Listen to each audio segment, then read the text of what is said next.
matin à Abidjan pour le 47e sommet de la CEDEAO à Accra, sommet qui abordera la situation politique et sécuritaire dans la sous-région.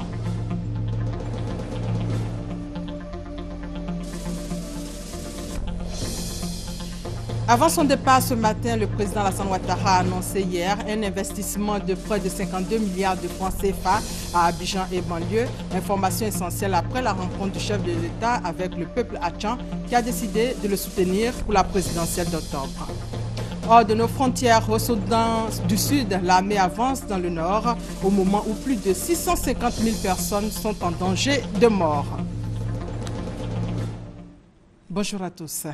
Commençons par ces images du départ du chef de l'État pour Accra. Le président Alassane Ouattara participe au 47e sommet ordinaire de la CEDEAO, la communauté économique des États de l'Afrique de l'Ouest à Accra, sommet qui va aborder la situation politique et sécuritaire dans la sous-région. Les chefs d'État et de gouvernement vont examiner le rapport intérimaire 2015 du président de la Commission ainsi que les rapports de la 74e session ordinaire du Conseil des ministres de la 34e réunion du Conseil de médiation et de sécurité. Le président Alassane Ouattara regagnera Abidjan en fin de journée. Avant son départ ce mardi, hier, le chef de l'État a inauguré l'usine CEMOA. C'est fait donc. La première usine de transformation du cacao est fonctionnelle depuis hier.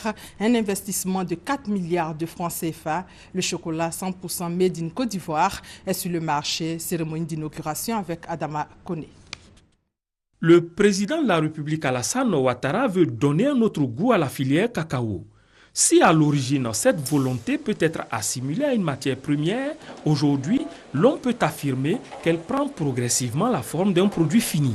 En témoigne l'usine de chocolat du groupe français CEMOA, inaugurée ce lundi 18 mai par le chef de l'État dans la zone industrielle de Yopougon. Pour le ministre de l'Industrie et des Mines, c'est le fruit d'une politique attractive envers les investisseurs. Ce sont ces incitations fiscales qui ont contribué à la décision du groupe CEMOA d'investir dans cette nouvelle usine. La Côte d'Ivoire transforme environ 35% de ses fèves de cacao en produits semi-finis et finis. Cette activité est assurée par 12 unités industrielles. L'objectif du gouvernement est de parvenir à un taux de transformation d'au moins 50% à l'horizon 2020. À travers cette unité, ce sont plus de 4 milliards de francs CFA que le groupe CEMOA investit pour produire des tablettes de chocolat, de la pâte à tartiner et de la poudre de cacao. Cette unité traitera environ 10 000 tonnes de fèves de cacao par an pour un chiffre d'affaires évalué à plus de 11 milliards de francs CFA avec un effectif de 350 agents. Le groupe CEMOA, qui se rapproche ainsi des producteurs, entend donner aux consommateurs une saveur totalement made in Côte d'Ivoire. Le groupe CEMOA est fier de célébrer avec vous, votre Excellence, l'arrivée de cette nouvelle chocolaterie dans le premier pays producteur de cacao. Elle contribuera à la reconnaissance de l'origine Côte d'Ivoire comme une origine de cacao supérieure.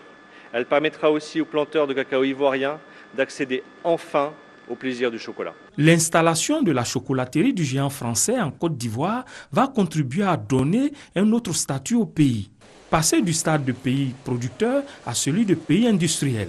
Et pour le chef de l'État, la Côte d'Ivoire est un point d'appui pour les investisseurs qui veulent rayonner sur un marché de plusieurs centaines de millions de consommateurs. Je suis très fier et très heureux. Je voudrais féliciter le président Poirier, le groupe CEMOA, parce que c'est le début de ce que nous avons souhaité, que nous puissions, au-delà de la transformation en beurre et en pâte de cacao, de faire du chocolat pour les Ivoiriens, pour les Africains, surtout les Africains de l'Afrique de l'Ouest.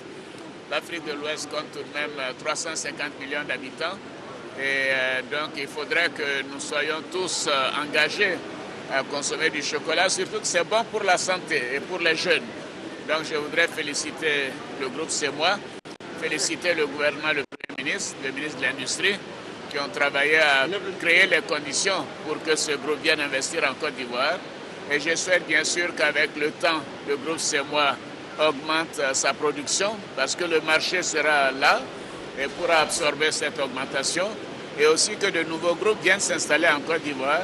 L'idée d'installer cette usine en Côte d'Ivoire a germé depuis la rencontre entre les responsables du groupe et le président Alassane Ouattara le 2 novembre 2011. Les relations se sont consolidées au groupe consultatif de décembre 2012 où le point a été fait avec le Premier ministre Daniel Kablan-Duncan. Et le 19 décembre 2013, le ministre de l'Agriculture, Mamadou Sangafoua Koulibaly, inaugurait les installations de recherche et développement au siège du groupe à Perpignan, donnant un coup d'accélérateur au projet. Avant de partir de Yopougon, le président de la République a fait un don de 16 500 000 francs CFA aux travailleurs du groupe CEMOA et aux différentes couches de la population présentes à la cérémonie. Dans la même journée d'hier et sous une pluie battante, le chef de l'État et le peuple Atchan ont communié. Le président et les 63 villages Atchan ont scellé un pacte de confiance pour la présidentielle. Alassane Ouattara a annoncé sur place un investissement de près de 52 milliards de francs CFA à Abidjan et banlieue. Christian Mandé et Gabriel Zani pour plus de détails.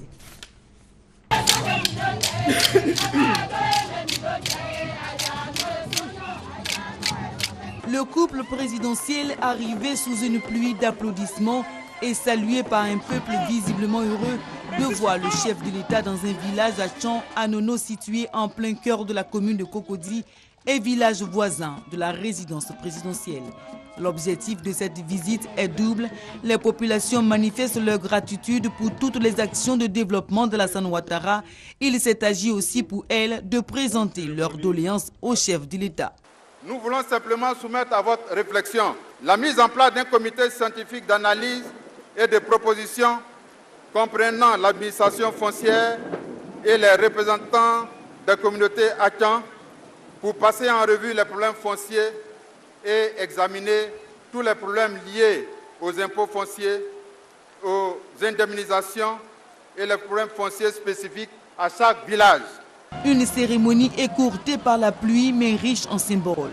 La parade des chefs traditionnels devant le chef de l'État, signe de soumission, de ralliement au chef suprême, des prisons en or, marque de pouvoir et de royauté. En pays Atchan, les populations de la soixantaine de villages Atchan du district d'Abidjan ont reconnu le mérite du chef de l'État. Au regard de vos nombreuses qualités humaines et de votre volonté de bâtir une nation forte, vos frères et sœurs Tchaman vous prient d'accepter l'amplification de votre intégration dans la communauté Tchaman. Ils ont unanimement décidé de vous intégrer dans la génération Doubo, génération qui est au pouvoir dans nos villages. Ils vous confèrent le statut de Doubo supérieur. Vous êtes notre guide pour aller vers l'émergence. Le chef de l'État rencontre le peuple Atchan. Dans son discours, Alassane Ouattara a réitéré qu'il ne connaît pas de rancune. Alassane Ouattara a la mémoire courte. Quand il s'agit de rancune, a-t-il affirmé, le président a salué l'engagement du peuple Atchan en faveur de la paix afin de favoriser un climat paisible pendant la présidentielle d'octobre. En ce qui me concerne, j'ai pardonné. Merci pour vos prières, merci pour votre soutien. Je vous félicite d'avoir demandé pardon à la nation, mais aussi d'avoir pardonné, parce que la situation n'a pas été facile pour le peuple Atchan. Je vous félicite pour votre engagement en faveur de la paix et de la réconciliation. Tout comme vous, ce que je souhaite pour notre chère Côte d'Ivoire, c'est la paix. La paix pour tous les Ivoiriens et toutes les Ivoiriennes. Parce que sans paix, il ne peut y avoir de développement durable et d'amélioration des conditions de vie des populations. Le président de la République a réaffirmé son attachement aux idéaux du rassemblement des oufouettistes.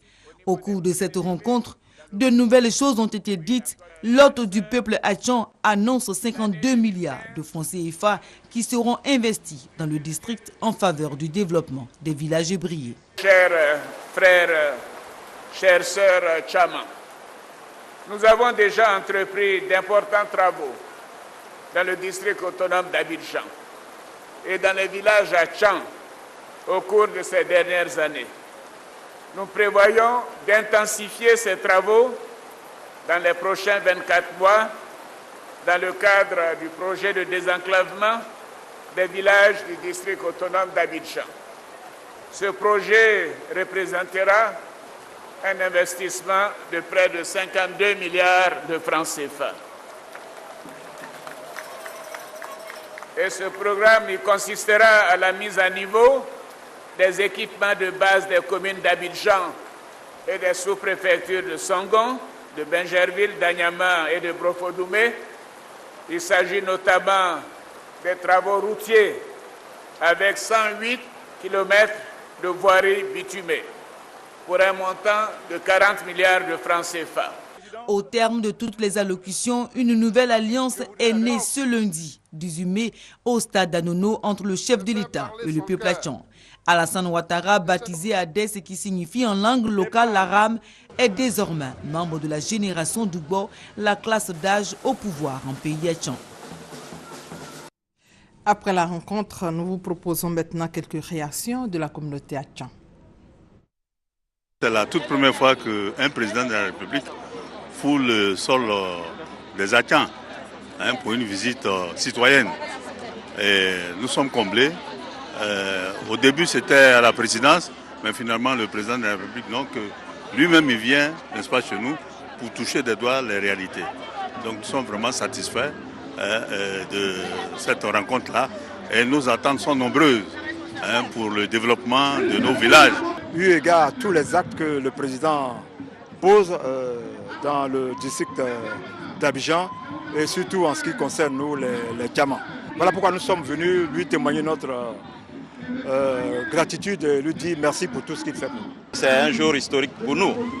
Le fait de recevoir le chef de l'État, Alassane Ouattara, le remercier pour tout ce qu'il fait déjà et l'encourager davantage.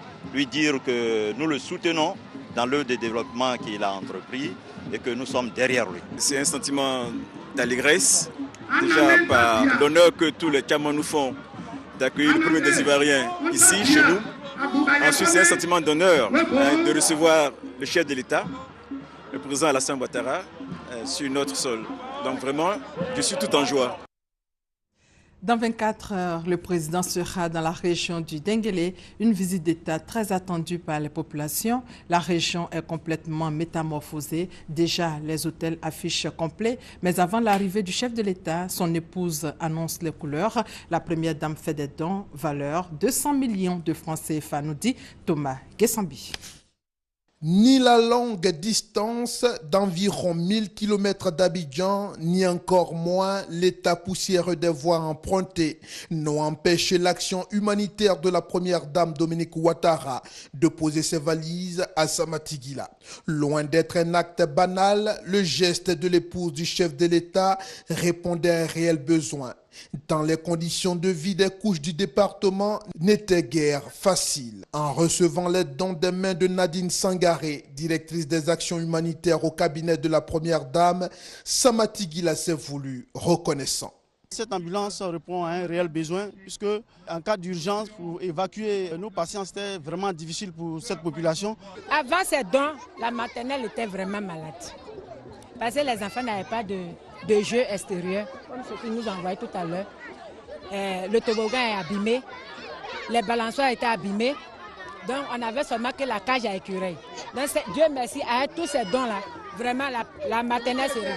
Il faut dire que nous sommes une jeunesse à majorité agricole. Nous avons besoin de moderniser notre agriculture pour que la jeunesse puisse vraiment créer l'autosuffisance au niveau de la commune de Samatigila et du département de Samatigila. À une douzaine de kilomètres de là, Kaniasso peut recevoir à son tour l'équipe conduite par Nadine Sangaré. Hommes et femmes courageux, la première dame ne vous a pas oublié. Elle vous apporte son soutien affectif et matériel, dira en substance la représentante de Dominique Ouattara en remettant les dons. Des dons appréciés à leur juste valeur. Nous n'avions pas suffisamment d'ambulances et les centres de santé sont très espacés les uns des autres. Tu peux parcourir facilement 70 km pour rencontrer un centre de santé. Et donc les villages sont très éloignés des centres de santé, des structures sanitaires. Donc pour les évacuations sanitaires, nous avions beaucoup de soucis et nous pensons qu'avec l'arrivée de cette ambulance, nous venons de régler le problème de transfert de malades de plus de 6 000 habitants. Au total, ce sont des dons d'une valeur de 200 millions de francs CFA que Samati Gila et Kaniasso reçoivent de la première dame avant la visite d'État de son époux, le président Alassane Ouattara. Le Grand Ouest reconnaissant au chef de l'État retourne donc sur ce grand meeting organisé à Diokwe pour soutenir le président Alassane Ouattara pour un second mandat, car les élections, c'est dans moins de 5 mois. Ambiance et commentaires, Abou Sanogo. Alassane Ouattara, l'unique choix de Diokwe. La réélection du président Alassane Ouattara partira de la grande région des montagnes. Le district des montagnes a déjà choisi son candidat. L'Ouest montagneux dit oui à Alassane Ouattara. Ainsi se sont exprimées les populations des 3 régions, Kavali, Guemon et Tonkwi. Elles l'ont clamé à travers un grand rassemblement de soutien au président Alassane Ouattara à la place Henri Konabédié à Diokwe. C'est en présence du Premier ministre Daniel Kablan-Duncan et du ministre d'État, secrétaire général du gouvernement Amadou Gon Coulibaly. Il s'est donc agi pour les populations aidant d'exprimer leur reconnaissance au chef de l'État et leur soutien total à sa candidature. Et lancer un appel à une mobilisation encore plus forte, plus grande et plus large autour de cette unique candidature à l'élection présidentielle d'octobre 2015. Rassurer le président de la République de notre attachement à sa personne et de notre engagement en faveur de la paix. Et nous travaillons à la paix chaque jour que Dieu fait à partir de maintenant. Nous serons ensemble avec lui pour la Côte d'Ivoire de demain.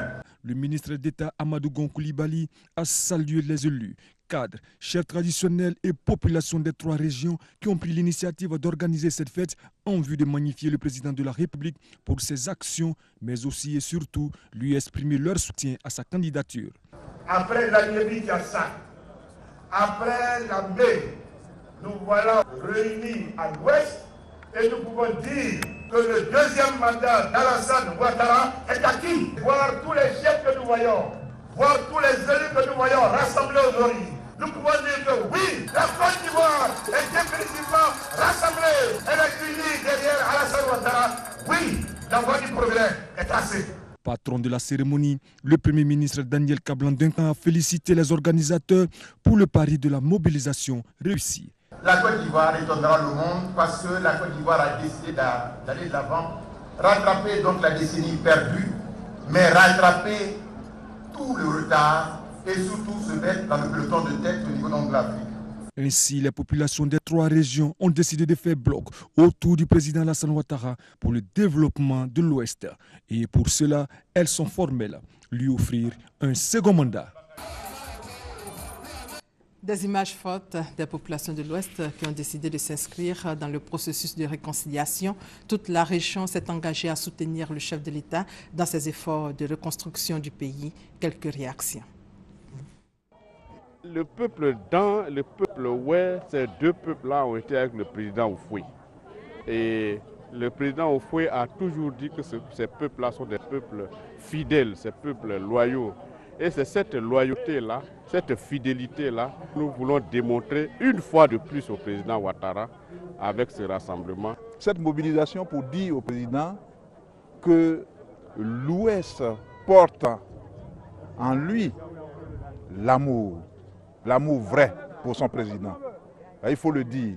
Les gens ont tendance à dire que l'Ouest est difficile pour le président Ouattara, que l'Ouest n'est pas avec le président Ouattara. Mais c'est pour leur dire que c'est du faux, que l'Ouest est bel et bien avec le président Ouattara.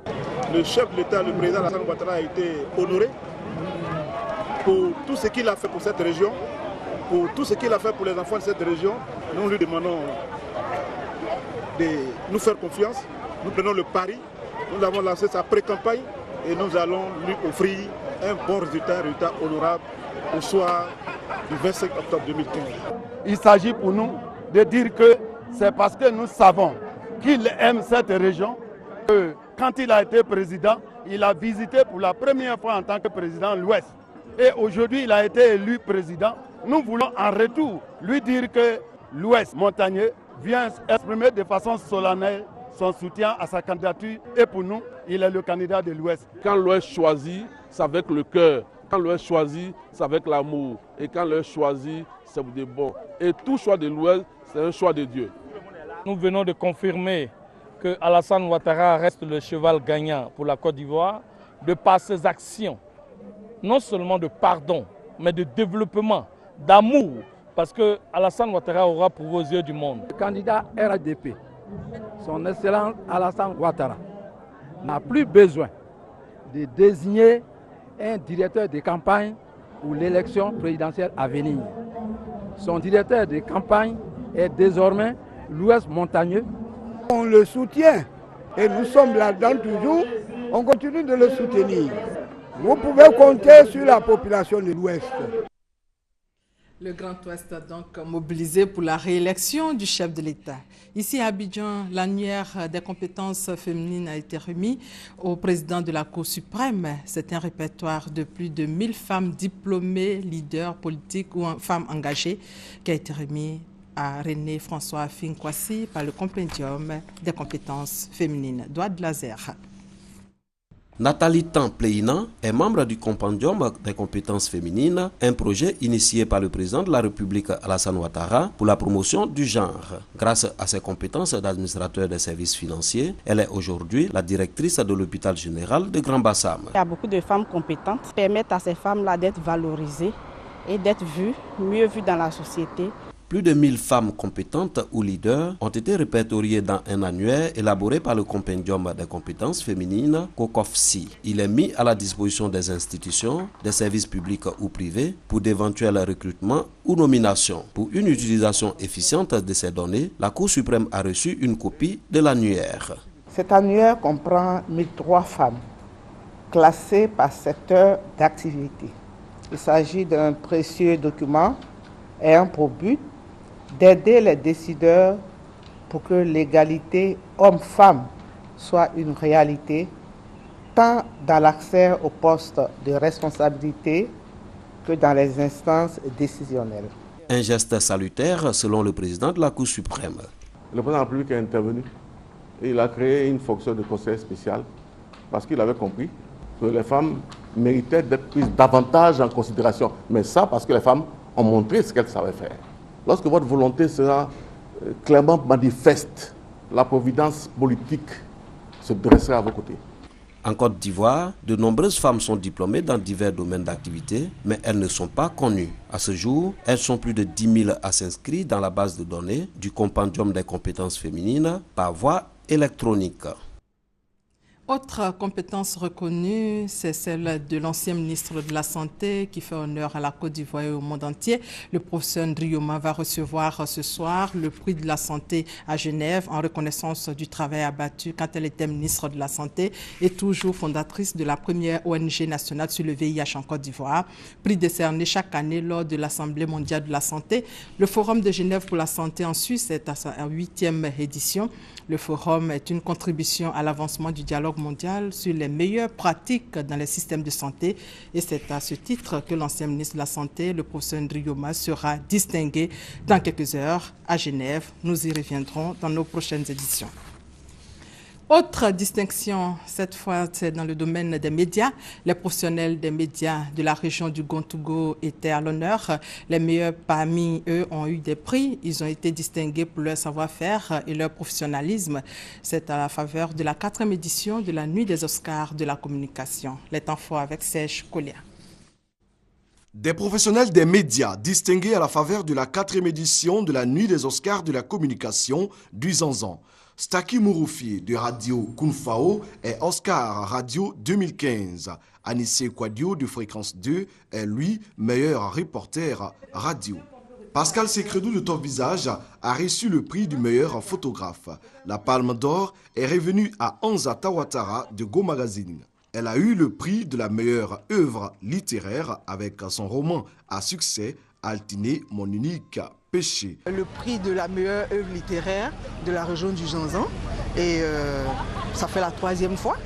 Et comme j'ai pour habitude de dire une distinction qu'on reçoit de sa région. Je pense que c'est plus qu'une bénédiction et je remercie le Seigneur pour cela. Et bon, j'espère recevoir encore d'autres prix. Pour le commissaire général Timothée Mori, les Oscars de la communication du Zanzan visent à encourager l'excellence en reconnaissant les mérites des journalistes qui respectent les règles d'éthique et de déontologie. Il s'agit également de récompenser les hommes des médias qui œuvrent pour la promotion de la région du Gontougo. Les organisateurs ont décerné au député maire de Transia Assifri le prix du meilleur agent de développement. Également, parrain de la cérémonie, Yeboah Kwabenan Sévérin s'est réjoui de cette distinction. Il a encouragé les initiateurs de cette soirée de distinction à toujours œuvrer au rayonnement de la région à travers des activités de promotion de l'excellence. Dans l'actualité, hier, il y a eu passation de charges entre Jean-Louis Billon, ministre du Commerce, et Anzoumana Moutaye, désormais ministre de l'Entrepreneuriat national, de promotion des PME de l'artisanat. Le compte rendu de Sidonie Davila. Actuel président du MFA, le mouvement des forces d'avenir et ex-ministre de la Culture et de la Francophonie, Anzoumana Moutaye revient au gouvernement. Il est depuis lundi le nouveau locataire du ministère de l'Entrepreneuriat national, de la promotion des PME et de l'artisanat. Il remplace Jean-Louis Billon qui lui garde seulement le ministère du Commerce. Après 2 années passées à diriger l'entrepreneuriat national, la promotion des PME et l'artisanat, Jean-Louis Billon part en laissant des résultats qu'il qualifie de tangibles, mais aussi des projets. Cela va de la 2e édition du MIVA à la construction de nouveaux villages artisanaux à Grand Bassam, en passant par la formation de 2000 chauffeurs, l'organisation en juin 2016 à Abidjan de la 9e conférence des ministres. Anzoumana Moutaye, ayant désormais une idée nette de ses charges, s'est engagé à relever les nombreux défis qu'elle lui impose. Je crois que c'est pour cela que le gouvernement nous a fait appel. Aussi continuer l'action que vous avez commencée en y apportant peut-être notre petite touche. Bien que vous soyez au commerce, je serai toujours à côté de vous d'abord pour m'adapter et comprendre.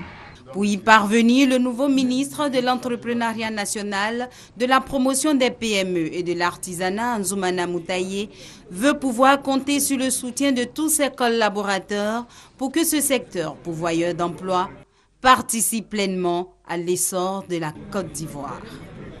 Au chapitre éducation, le ministère de l'Éducation nationale et de l'enseignement technique organise en collaboration avec l'Université de Québec à Montréal un séminaire de formation à l'attention des inspecteurs généraux et des inspecteurs de l'enseignement secondaire. Le thème de cette formation est un pilotage de système éducatif pour une école émergente. Ami Sissoko. Le rapport d'État sur l'éducation nationale de 2009 a permis d'identifier plusieurs problèmes qui ne favorisent pas la marche du système éducatif. On peut citer entre autres l'insuffisance des instruments, des moyens matériels et humains de gestion, la défaillance de l'encadrement, des mécanismes de suivi, de contrôle et d'évaluation. Pour y remédier, des inspecteurs généraux et inspecteurs de l'enseignement secondaire participent à un séminaire de renforcement de capacités. Il y a beaucoup d'enjeux, de défis qui arrivent bientôt. Les inspecteurs seront obligés de prendre des réformes en main. Ils seront obligés d'encadrer d'une autre manière, vous voyez, l'école et ses acteurs. Je vous ai dit par exemple qu'on veut maintenant désormais que ce soit l'école qui doit s'adapter à l'enfant et non l'enfant qui doit s'adapter à l'école. C'est toute une philosophie derrière. Et ici, avec ce renforcement des capacités, ils vont recevoir des formations qui vont être aussi bien théoriques que pratiques. Au nombre de 36, ces inspecteurs seront encadrés par des experts issus de l'Université du Québec au Canada. Ils seront outillés sur des modules tels que l'inspecteur face à des problématiques de changement, l'inspecteur et les actes d'évaluation. La formation qu'on va développer ici, c'est une formation qui prépare les inspecteurs généraux à devenir eux-mêmes des formateurs pour les futures formations que devront suivre les nouveaux inspecteurs. La première session de cette formation se déroule du 18 au 30 mai. À terme, ces inspecteurs formateurs pourront mieux faire face à leurs fonctions en vue de favoriser la réussite des apprenants pour le rayonnement de l'école ivoirienne. La direction départementale de la jeunesse, des sports et des loisirs de Gagnoa a initié récemment une tournée de sensibilisation dans les structures de formation sportive. Cette tournée de sensibilisation vise à exhorter les pensionnaires des centres de formation à allier études et sport. Thérèse Tapeyoboué. Civisme, facteur de paix et de cohésion sociale. Tel était le thème de cette 4e semaine du civisme célébrée dans la région du Go. Momoni Sila a représenté le ministre Alain Lobognon à cette cérémonie. Il a appelé les uns et les autres à l'union autour de l'idéal commun de paix et de cohésion sociale en prenant le vivre ensemble cher au président Alassane Ouattara. Selon le représentant du ministre Alain Lobognon, le gouvernement, à travers le Fonds national de la jeunesse, a décidé de financer à hauteur de plus de 112 millions de francs CFA 3 projets jeunes qui vont créer quelques 170 emplois dans la région du Go. Mais avant cela, des chèques ont été distribués aux jeunes entrepreneurs dont les projets ont été jugés viables et réalisables. Plusieurs temps forts ont marqué cette 4e édition de la Semaine du civisme, dont le coup d'envoi a été donné par Joseph Opo Ako, secrétaire général de préfecture de Gagnoa. Visite au centre des impôts, célébration de la journée du volontariat, action de reboisement ont constitué le clou des manifestations de la 4e édition de la Semaine du civisme dans la région du Go. Hors de nos frontières, l'armée sud-soudanaise avançait lundi vers une enclave rebelle stratégique dans le nord du pays au moment où l'ONU dénonce des viols et meurtres d'enfants. L'organisation prévient que les violences ont privé plus de 650 000 personnes d'une aide vitale. Et c'est la fin de ce 13h. Merci de votre fidélité.